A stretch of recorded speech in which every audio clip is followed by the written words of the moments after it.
जन्म हुआ था। पूर्व से 3 ज्योतिषी एक ऐसे सितारे के मार्गदर्शन से, जिसे पहले कभी नहीं देखा गया था, बच्चे के जन्म स्थान पर पहुंचे।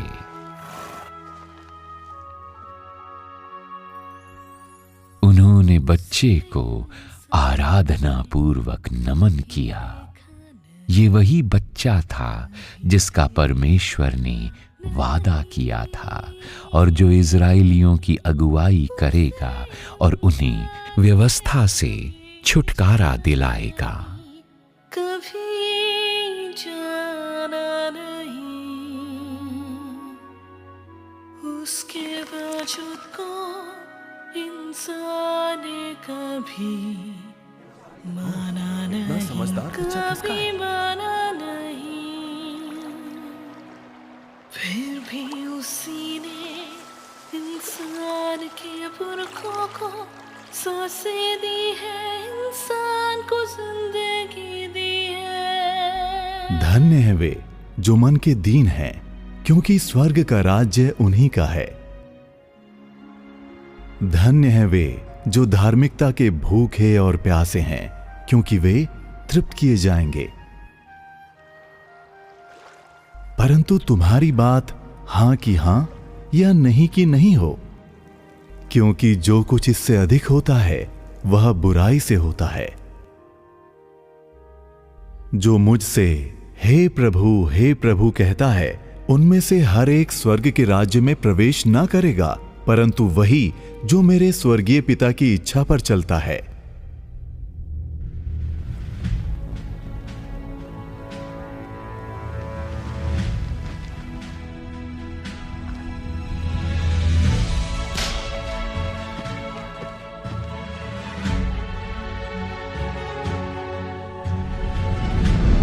प्रभु यीशु मसीह के आने से इज़राइलियों के पाप की गुलामी के जीवन का अंत हो गया।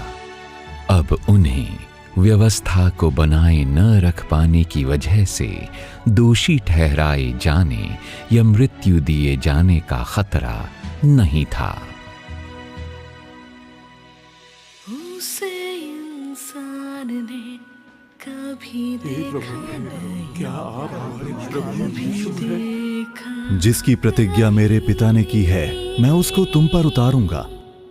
थोमा, अपनी उंगली यहां लाकर मेरे हाथों को देख और अपना हाथ लाकर मेरे पंजर में डाल और अविश्वासी नहीं परंतु विश्वासी हो। उसके वजूद को इंसान ने कभी हे मेरे प्रभु, नहीं, कभी हे मेरे परमेश्वर, तूने मुझे देखा है क्या इसलिए विश्वास किया है?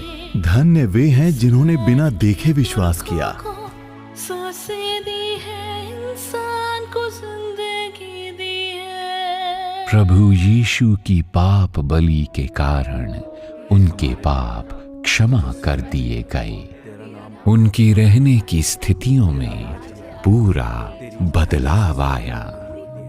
उसके बाद से इज़राइली लोग व्यवस्था में जीने के बजाय उस पाप बलि के संरक्षण में रहने लगे जो प्रभु यीशु उनके लिए लेकर आए थे। मतलब ये कि इज़राइलियों ने पूरी तरह से उस व्यवस्था के बंधन से मुक्त होकर एक बिल्कुल नए युग में प्रवेश किया।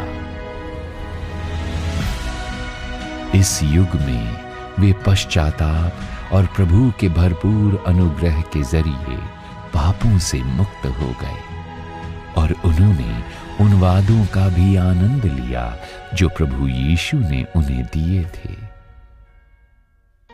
ये प्रभु की दया, प्रेम, सहिष्णुता, आशीर्वाद, क्षमा और धैर्य से भरा हुआ युग था।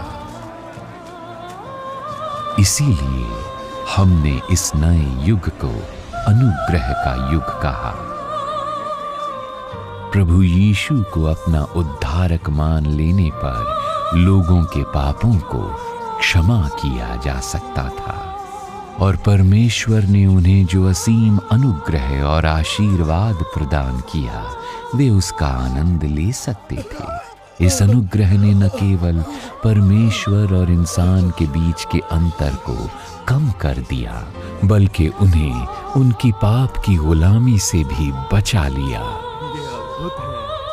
इसने लोगों को न सिर्फ अपने पापों के कारण परमेश्वर से दूर होने से बचाया बल्कि परमेश्वर की पाप बलि के कारण दोष मुक्त भी होने दिया और वे परमेश्वर के भरपूर अनुग्रह से किसी भी समय किसी भी जगह पर उनके सामने आने योग्य बन पाए। ये अब देख सकता है। धन्यवाद प्रभु यीशु। प्रभु यीशु के आने से व्यवस्था के बंधन वाले पुराने युग का अंत हुआ और इंसान ने नए युग में प्रवेश किया।